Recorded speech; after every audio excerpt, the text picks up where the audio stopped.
Hello, everyone. Hello. It's me, Dr. Janet Roark, your friendly neighborhood essential oil vet, coming to you live for the Sunday Ask the EO Vet Q&A time for me to answer a couple of your questions every Sunday. And it makes for really exciting content as well. I don't know if it's exciting, but a lot of your guys' questions, a lot of people have those same questions. So I encourage you to ask those while we're live. So I tried something new this week, and that was that I did a post about an hour ago on the page for people to post questions in case they couldn't come live. And we did have a couple of people post some questions. So we're going to actually answer, and they were really good questions. So I'm going to definitely I'm going to actually answer those questions. And then if you're live and you have a question, just post it in the comments and I'll pull those on as well. But also let me know where you're from and what essential oil you're using today. I'm actually going to put on a little bit of rosemary right now because it helps with focus and memory. You can actually use rosemary with your animals that need a little bit of help during training for focus and memory. So all right, our first question is actually from Melissa. Melissa says, when having your dog spayed or neutered, what would be the best oils to support aftercare around the site and for helping to usher out the anesthesia from the system? So this is a very good question, and it's one that I get very commonly. So any kind of routine surgery or any surgery at all that your animal is having, there is sedation, there's medications that are in their system that they have to have, and sometimes they go home earlier than they used to back in when I was in high school working for a veterinarian. We actually held on to the animals a lot longer than what some people do now for routine type things.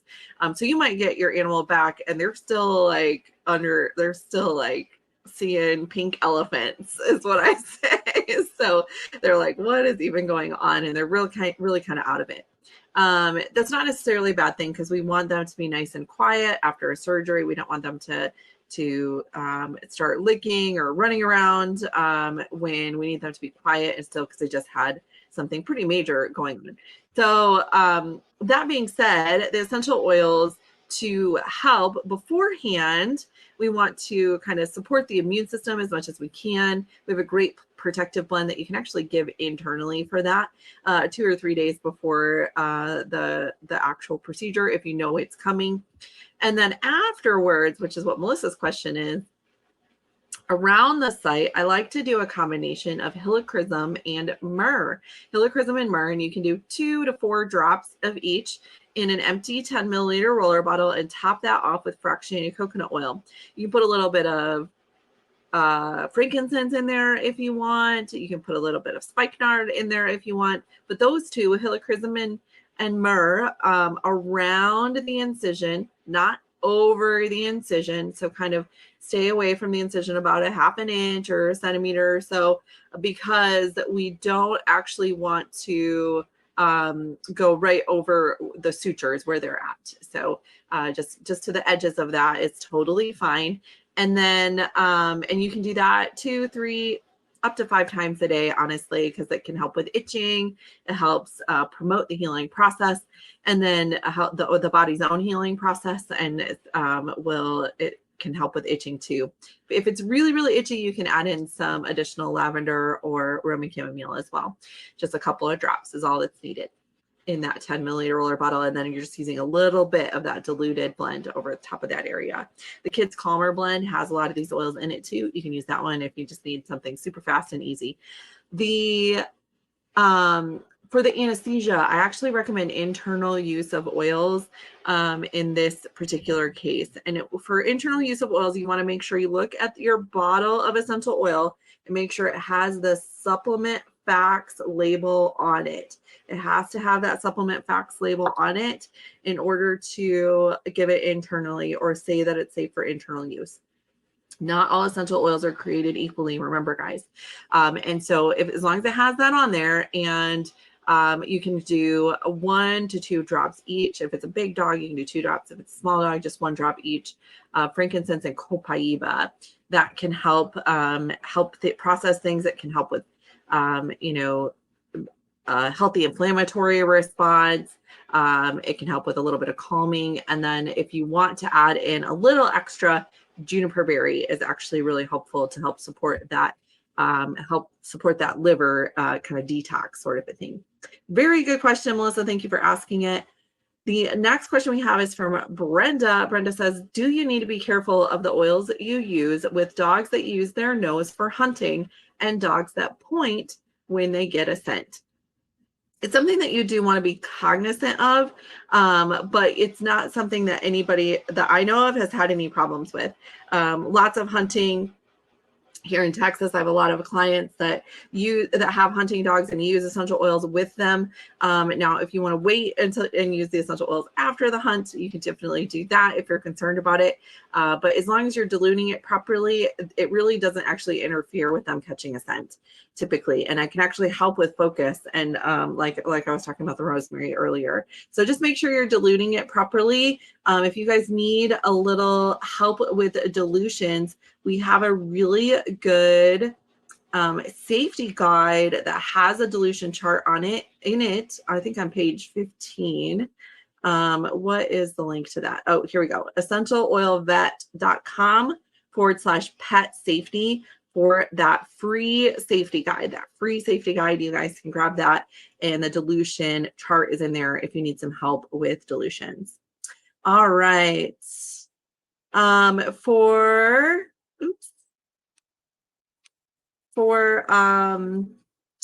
For those of you that are on live, if you have a question, go ahead and pop that in the chat. I'm not seeing many comments. So you guys either don't have any questions. There's one from Patty. She says, what oils can you use to get rid of fleas? So the easiest thing to do from a natural perspective with fleas is to prevent them from occurring in the first place. If you have an active infestation, it's much, much more difficult to get rid of. We have a full flea protocol. I'm actually going to put it together in a quick guide like I did with some of my other ones, like the ear quick guide and the allergies quick guide that I gave you guys last month. So I am going to put one together for fleas and ticks. However, I don't have that ready for you just yet, Patty. If you want the full protocol, hop on over to the membership group over at essentialoilvet.com/members, because we are actually going to later this month do a full webinar on parasites. So it's actually the title of the webinar is going to be Let's Talk About Parasites. And we're going to be talking about fleas and ticks and deworming and all the things. Like, these are the most common questions I get this time of year because, it's that time of year, it's spring. So we're starting to see a lot of those little buggers around. So it is a little bit more extensive, if my animal already has fleas situation. I do recommend daily flea combing. You can just get a flea comb, get a good quality one. You can just get them from the pet store. Amazon has them. And then cedar wood is going to be your best friend. So you can actually use Hair Shield or cedar wood, diluted a little bit more, applied directly to the animal, and then flea combing immediately after, because those are repelling oils and the fleas will want to get away from it. And so they're going to be really active at that time, and you can actually, sometimes they don't survive, but doing it that way. And then there's in the membership, we actually have a flea shampoo recipe, some topical things that you can do. And then you'll want to address the environment as well. And the best thing for the environment, there's a lot of different things that you can do for the environment. We have that. We're going to have that in the protocol. But the easiest thing, I think, would be to use diatomaceous earth. Diatomaceous earth, it doesn't work immediately. The fleas have to ingest it, and it takes about 3 days for it to work, but it can actually stop the reproduction cycle as well. So it can be quite helpful in those cases. But for more information on fleas, definitely join the membership, essentialoilvet.com/members for the full rundown on that. We talk about it quite a lot in there. Let's see. Oh, Mary Beth says, spot on the neck where the collar buckle rubs. Red, some hair loss, but doesn't seem to be itchy. Took the collar off. Yes. So definitely that's not the right color for that particular animal. And I have a little story about this, Mary Beth. So you know, hopefully you're not like beating yourself up or feeling bad about it. My own dogs, we have tried a lot of different collars with them and harnesses and things like that for their particular individual differences. And one of them I got a very, very expensive collar, very nice collar, very beautiful collars. I had on two of my dogs, and when we moved out to the country a couple of years ago. And what I didn't realize is my dogs were going to be spending a lot more time outside in the Texas heat, and the metal on their collars actually got really, really hot. Actually burned their skin a little bit. So they got a little bit of burn, and I caught it right away because I'm always checking my animals. But I felt so terrible. Obviously, we took those collars off. We didn't use them ever again. So good on you for catching it, and it happens to the best of us, just so you know. But to help that hair grow back and help that irritated skin, if it's a red, I would definitely use some lavender. Use some lavender, the Kids Calmer blend, some Roman chamomile, some frankincense, some copaiba. So you can do like 3 drops of each of those in a 10 milliliter roller bottle and put that right over there, or use the Kids Calmer blend, which is already pre-diluted and easy. Once the redness has gone away, to grow the hair back, rosemary, cedarwood, and lavender. All oils that I actually was talking about today already. But the rosemary, cedarwood, and lavender will actually really help with hair regrowth. And if you want to, you can add some cypress in there as well. So that can really, really help with that. All right, let's see. Jackie, can I give my beagle TriEase? Yes. That's an easy one. Yes. If your dog's over really 25 pounds, they can definitely have that. Just know that there's quite a lot of oil in that particular one. Oh, Kristen says, okay, so we'll end up with Kristen's question here. What oil can I use, or what can I use on my cat's paws? It's cracked and it bleeds. So I really like to use something really gentle. I have a really good paw salve recipe. What is my paw salve? Do I have it right here? I don't have it right here. If you're in the membership group, Kristen, we definitely have it in there. But the paw salve recipe is a combination of, it's like beeswax and coconut oil, and you can melt that down in a double boiler, and then you add in like lavender, Roman chamomile if you want, helichrysum, and myrrh. Helichrysum and myrrh are very, very good for that. You can actually just make up a little roller bottle with those two and rub it on there. Add a couple of drops of spikenard in there. Cats really like spikenard, and it is really, really good for healing cracked skin in particular, and cracked pads. So that's what I would start with, Miss Kristen. All right, you guys, that is all the time that I have for today. So thank you so much for your time and your excellent, excellent questions. Be sure to check out the membership group over at essentialoilvet.com/members. It's only $27 for a month of access. You get access to the replays on the workshops and webinars that I do in there, as well as 100% of the questions in there get answered on the Ask the EOVET post every Sunday. So definitely check that out. If you would like to join me in my human detox, I'm doing a detox starting tomorrow. I would encourage you to do that if it's something you've never done before, or something that you are like, my metabolism is stuck, I need something to jumpstart it.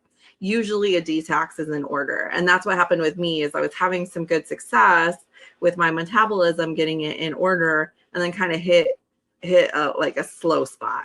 Not, I kind of stalled out a little bit. I kind of stuck at this like one spot, and I'm like, I need to jumpstart it again. So I'm like, I'm going to do a detox in May. And then I was like, oh, what if I invite all of you guys to come? So we're going to do a detox starting tomorrow. We have a separate Facebook group for that. Check that out over at go.essentialoilvet.com/detox. So make sure that's a little different. So it's actually go go.essentialoilvet.com/detox. Not on the regular website. This is a funnel. So go.essentialoilvet.com/detox. It's totally free to join.